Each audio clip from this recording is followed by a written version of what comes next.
Хүн төрөлхтний хөгжил өдөр хоногоор биш цаг минутаар өсрөнгүй дэвшсээр байна. Сайн сайхан үр шимийг нь ч бид хүртсээр суугаа. Харин үүний хажуугаар нэгэн сар зүйлийг дагуулсаар байгаа нь хүний биеийн хөгжил, амьд харилцаа юм. Бараг л хүүхэд бүр Android утас ширтэж, компьютерийн дэлгэцнээс толгоо өндөөхөө байсан. Тэгвэл хүмүүний амьдралд амьд харилцаа, хэл биеийн хөгжил гэдэг хичнээн чухал билээ дээ. Миний хувьд гэвэл чөлөө цагаар найз нөхдөө заал авахгүй болох юм бол өөрөө чөлөө цагаараа ихвчлэн Facebook дээр л өнгөрүүлдэг дээ. Энэ байдал цааш үргэлжилсээр байвал үндэсний хэмжээний эмгэнэл болоход тунч ойрхон байна. Facebook найз зөвл нэмээ гаргал лээсдэг. Чи тэднийг бүгднийг таних уу? Тэрнээс анх нээж явахдаа жоохон бахт нээсэн болохоор хийх баг танихгүй шахав. Танд нэг 300 авч өгдөг л шиг байл. Чи яг одоо өдөр болгон уулздаг те өөрийнхөө зовлон жаргалыг хуваалцдаг бэрхшээлийг одоо яаж таах уу гэдгийг шийддэг тийм найз чамд байна. Баа. Тэр нэг 3-4 л байгаа.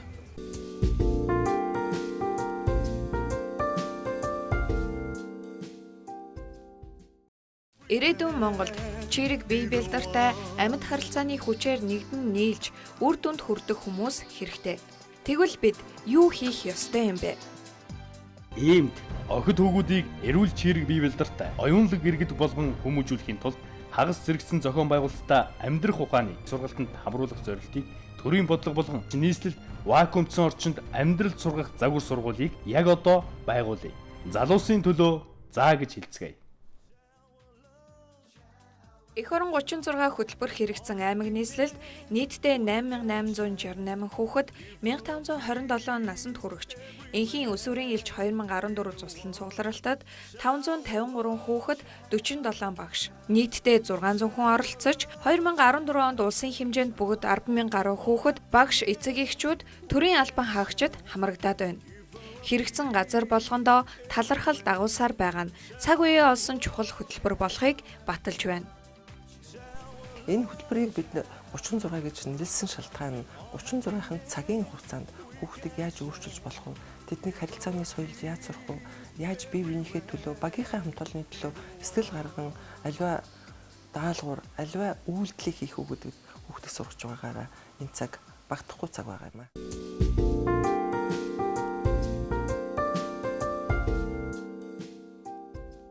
Монгол улсын ерөнхийлөгч зөвшөөрсөн ерөнхий командлагч Захаагийн хэлбэрт орж 2013 онд Угнард Гомц удаан улсдах зэргийн багийн үйл ажиллагаатай танилцах явцдаа цэрэг эрсээ хайрлна гэдэг эх орноо хайрлана гэж хэлсэн байгаа. Тэгэхээр эх орноо хайрлна гэдэг үг та нүдийн өнөөдрийн энэ хамрагч байгаа үйл ажиллагаанд чинь бүгд талаараа харагдаж байгаа. Дээр нь цэргийн хүний хамт олноороо бие биендээ туслах энэ сайхан зан чанарыг бас олж авцгаах болно.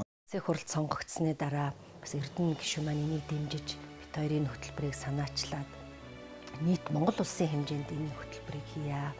Энэ бол үнэхээр Монголын хүүхдүүдэд өнөөдөр хамгийн дутагдж байгаа одоо хэсэг бол энэ хүүхдийн хүмүүжил төлөвшлийн асуудал, эх оронч үзэл олгох, энэ ирээдүйд амьдралдаа хөл тавихад хариуцлагатай иргэн болох энэ асуудал юм аа гэж үзэж одоо бид бас энэ дээр хөтөлбөр боловсруулсан. Мэдээллийн хэтэрхийхийн задгаа орчинд тийм ээ одоо хүүхдүүд очиж байгаа мэдээлэл та буруу дандаа одоо нөгөө сөрөг талаас очиж байгаа учраас бид эх орон гэж үеийн эрсдлийг даван туулах шаардлага нь юу юм те ирээдүйд одоо ямар ч тохиолдолд эх орноо батлан хамгаалах эх орныхоо төлөө гэсэн зөрсдөлтэй байх тэр иргэдийг одоо төлөвшүүлэх нь туйлын чухал юм аа. Ялангуяа манайх шиг одоо хүн ам цөөтөө гэдгсэн мөртлөө хүн амынх нь одоо бараг 50% нь хүүхд залуучууд эзэлж байгаа. Ийм улс оронд бол одоо энийг бид нар хийж хэрэгжүүлэх зайлшгүй шаардлагатай.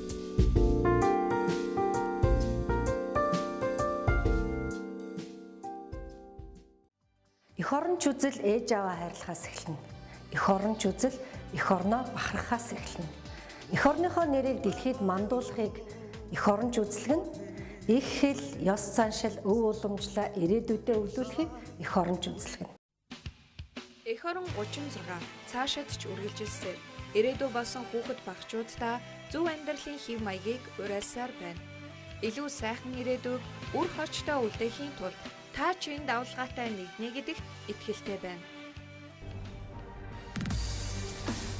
Тэсвэр төвчээр хурд хүч, авгаал самба, эр зөргийн шалгуур, энхийн элч, эх орон 36 үндэсний цуслан цугларалт. Эх орон 36 хөтөлбөрийг олон улсын хүүхдийн найрамдалт үеийн нийт багш нар дэмжиж байна. Өнөөдөр бид хүүхэд залуусынхаа төлөө заа гэж хэлэх юм бол ирээдүйд хүүхэд залуучууд маань эх орныхоо төлөө заа гэж хэлнэ гэдэгт би итгэдэг.